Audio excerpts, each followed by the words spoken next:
just 4 years, the Phoenix Suns and Milwaukee Bucks went from making the finals in 2021 to destroying everything that they built in 2025.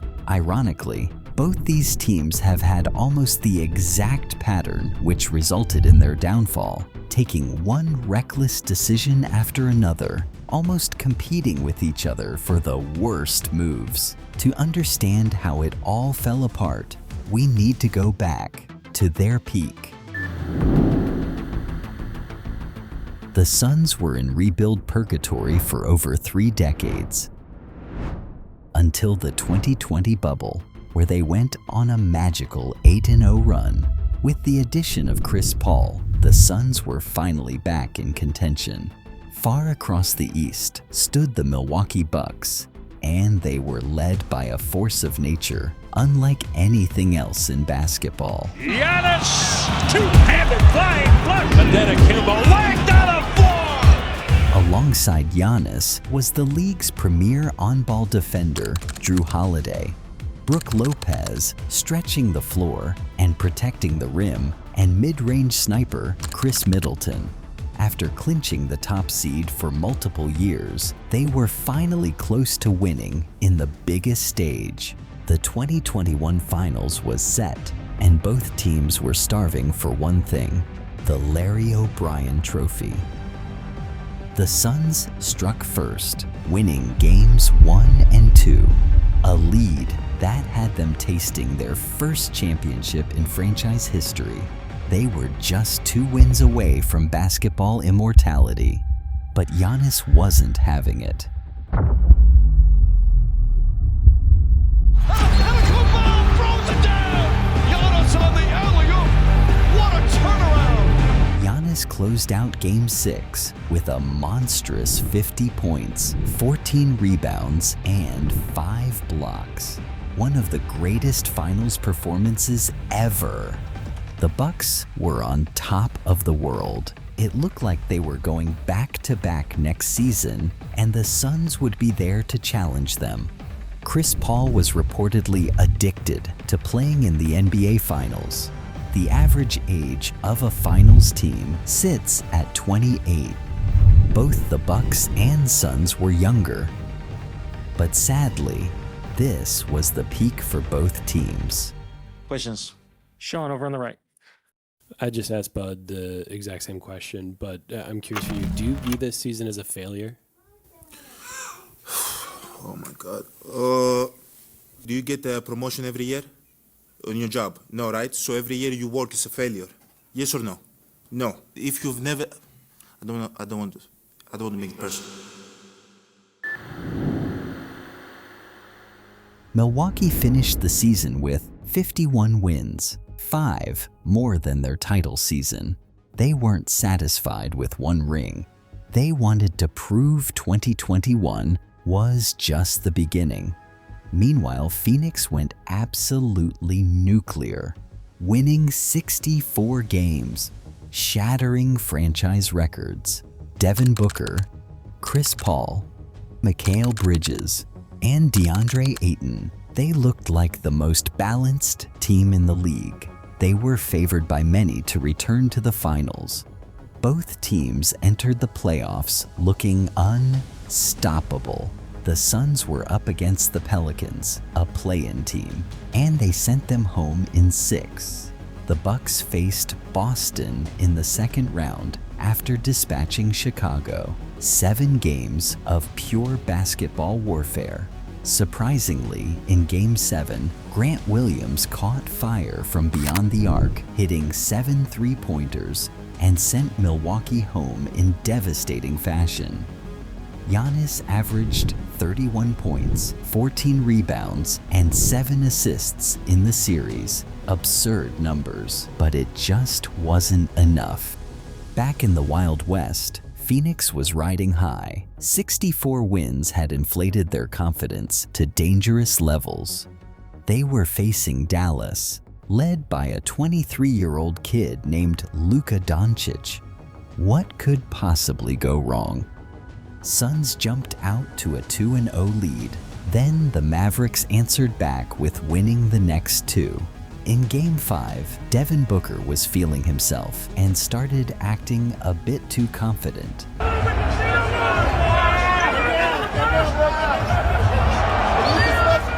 But that confidence would meet reality soon enough. In Game 6, with his back against the wall, Luka lit the Suns up with yet another 30-point triple-double, pushing the series to 7 games. Game 7 was going to be in Phoenix.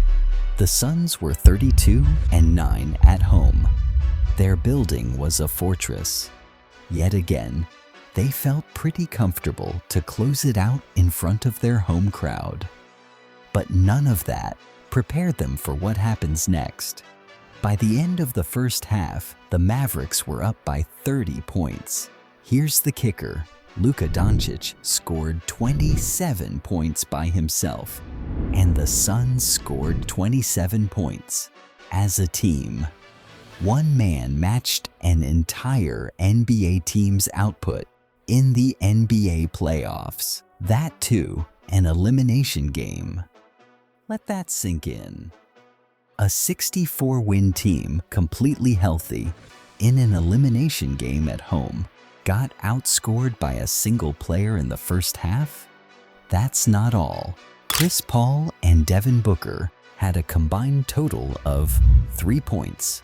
The two best players were literally nowhere to be seen in the most important game of the season. The Suns' starting 5 combined for 15 points on 29 shots in the first half. And Luka, on the other hand, had 27 points on just 12 shots. And those 3 points that CP3 and Booker had, they came from the free throw line. Remember Booker's Luka special? Well, Luka served up the entire Suns roster while grinning ear to ear. He was genuinely having fun ending their season. You're lighting the world on fire in the first half there. You're laughing after some of your baskets. How much fun were you having? I'm having fun, man. I always say when I'm having fun is the way I best play. So. Fuck it, I'll air it out, laying it bang. Buckets, I'm staring down, letting it hang. Bitches, I'm wearing out, getting exchange, yeah. Fuck it, I'll air it out, taking the rain. Get through the pain, watch everything change. Tearing down everything, breaking the chains.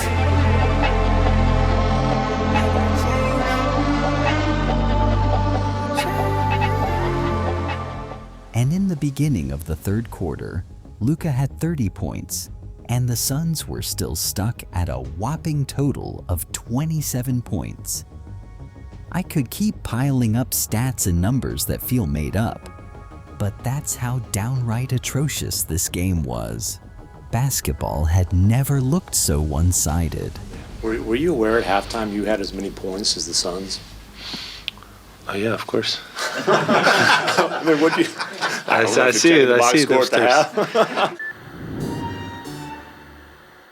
After that public humiliation, most franchises would make major changes, but the Suns chose denial instead.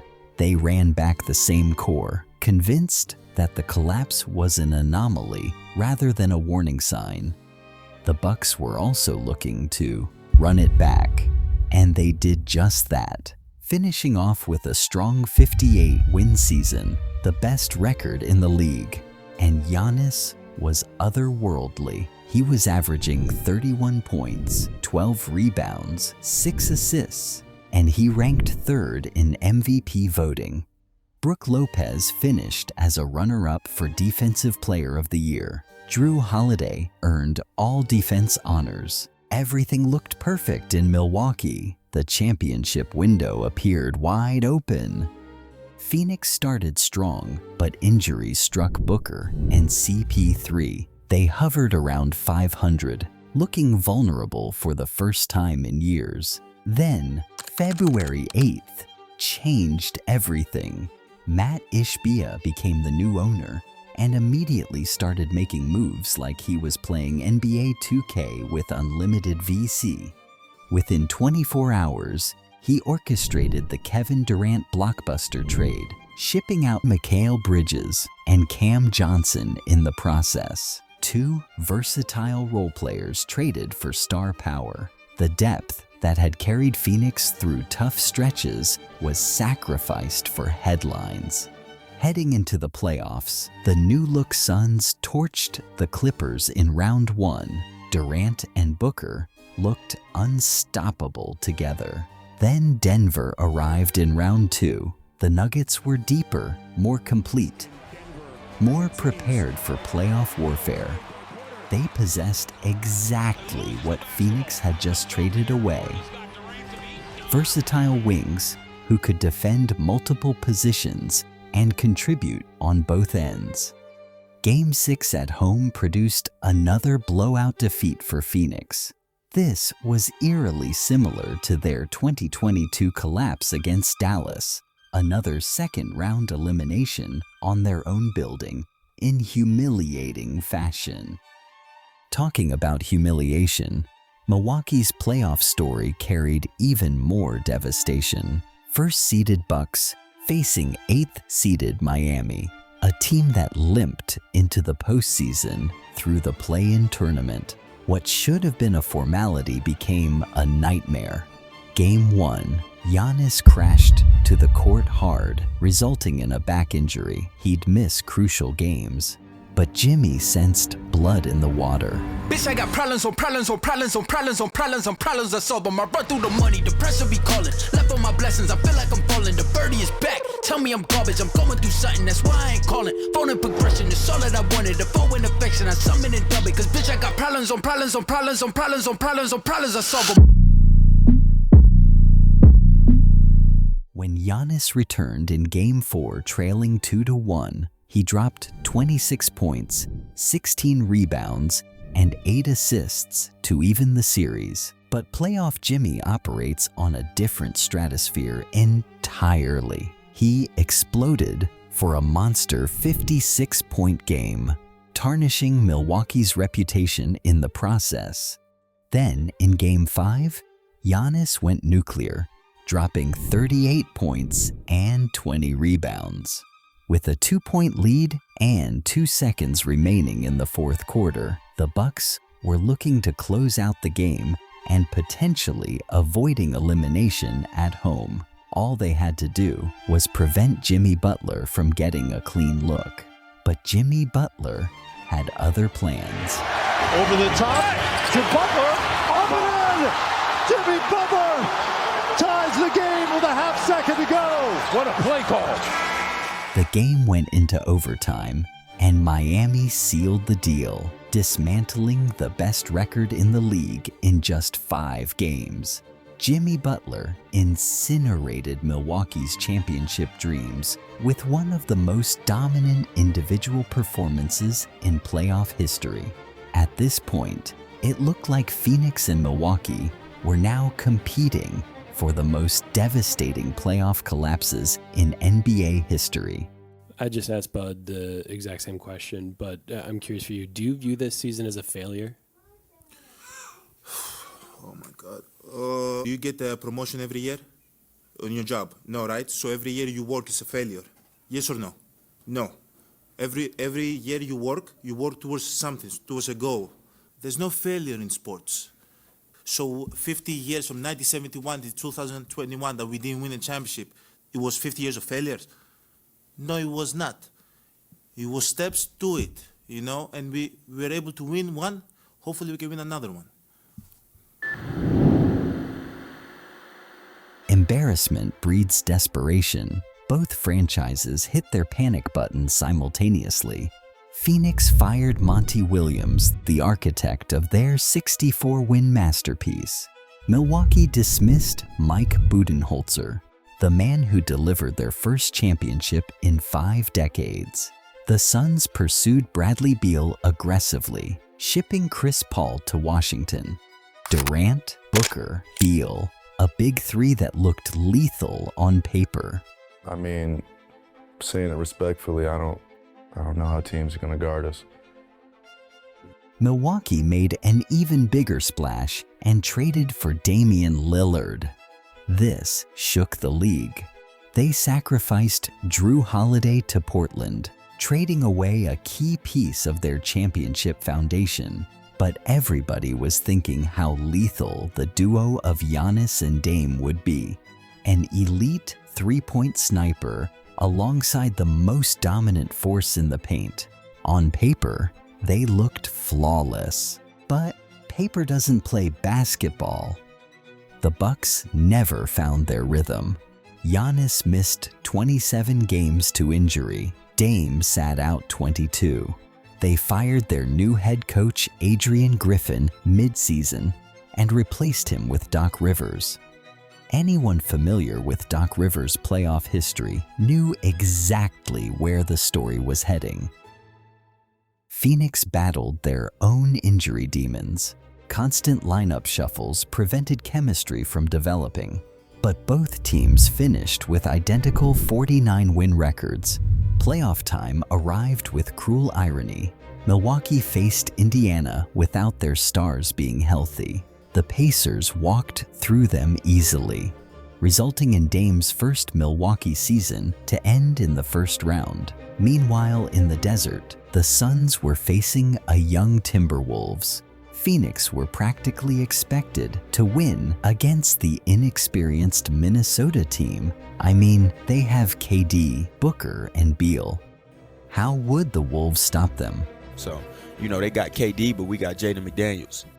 Anthony Edwards was up against his idol, Kevin Durant, but intimidation has never been in his DNA. Fucker, I've been mortified, 45, feeling like a Mordecai. I ain't regular, feel like Jordan wearing 45. Traumatized, victimized, seen some of my niggas die. Knock you off a base with a bat when them niggas slide. Homicide, genocide, televised, emphasize, perpetuating war. Tell that nigga he gon' pick a side. Hood ties from hood lines, now niggas doing dope lines. I'm running to the cops, that's a bitch, nigga exercise. Ant-Man looked at Phoenix's big three without fear and swept them with no mercy. He had to show his idol what he was made of. The parallels between the Suns and Bucks looked eerily similar.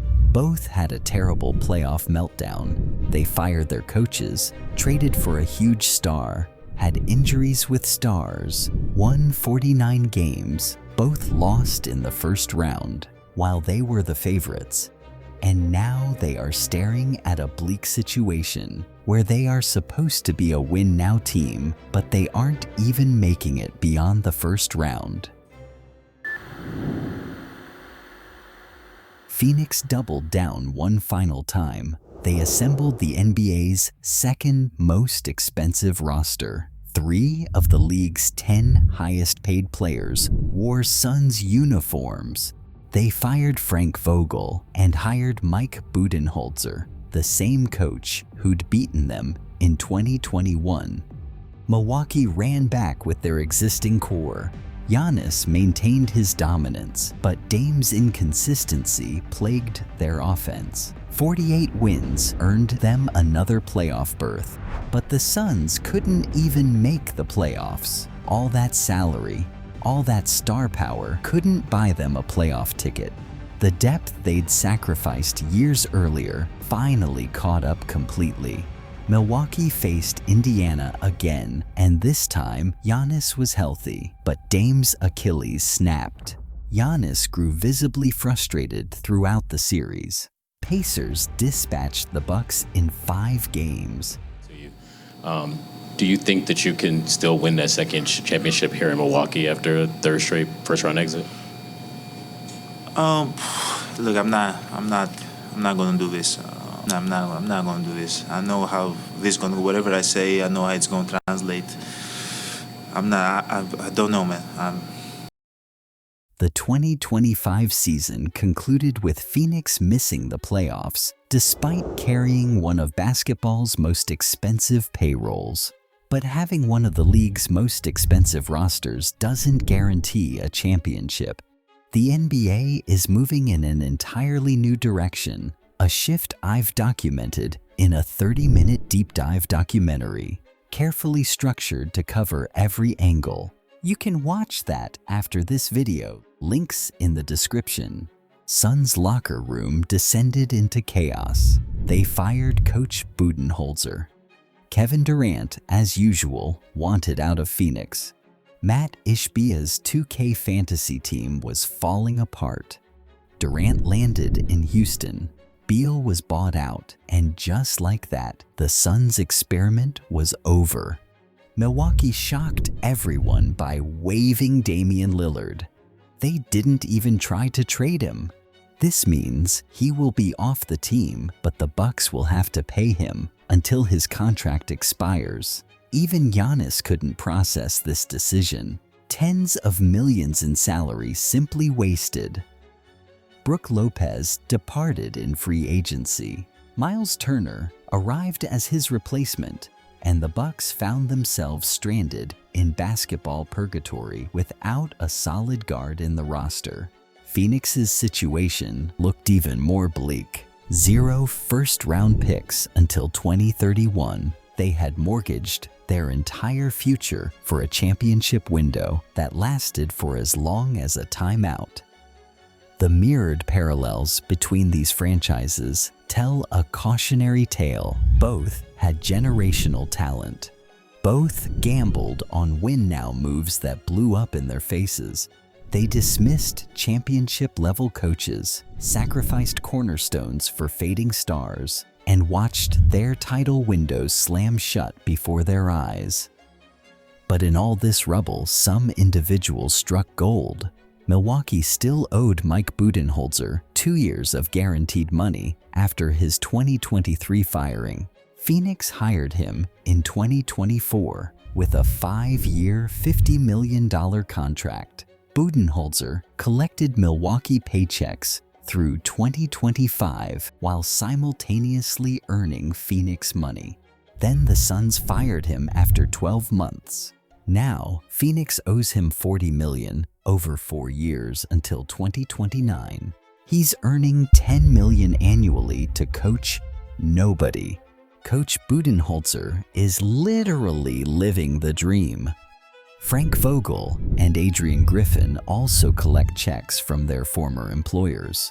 But the ultimate financial champions are Bradley Beal and Damian Lillard. Just like Dame was waived, Beal was bought out by the Suns, which means that they ended his contract early for a slightly reduced amount, and he gets to be a free agent. But instead of paying him the lump sum of money, the Suns will stretch out that amount over a certain amount of years. Beal will earn $19.4 million per season over the next 5 years. But Dame's deal dwarfs everyone else's. He's collecting $22.2 million annually for 5 years. Milwaukee waived him, but pays every penny. When he returned to Portland, Dame signed another $42 million deal over 3 years. Damian Lillard won't play a single game this season while rehabbing his injury, but he'll still make a staggering amount of $36.5 million. I told him that this year he's going to be the highest paid assistant coach in league history because I'm going to be putting him to work every day. So we're really excited. We're really happy to have our guy back. Phoenix and Milwaukee's desperate moves left them paying millions to coaches and players who aren't even on the team anymore. Dame had remained loyal to Portland throughout his prime. When he finally got his championship opportunity, life intervened. His divorce proceedings, adjusting to a new city, and the loneliness of starting over. Dame's focus was understandably wavered. Budenholzer faced his own personal tragedy during Milwaukee's 2023 playoff meltdown. He was grieving his brother's death while trying to guide his team through postseason pressure. They shouldered burdens heavier than basketball, so perhaps it's fitting that life, in its own way, still offered them something back. Look at what remains today. Milwaukee has Giannis questioning his future. Phoenix has Booker, a bunch of expensive mistakes, and no draft capital until the next decade arrives.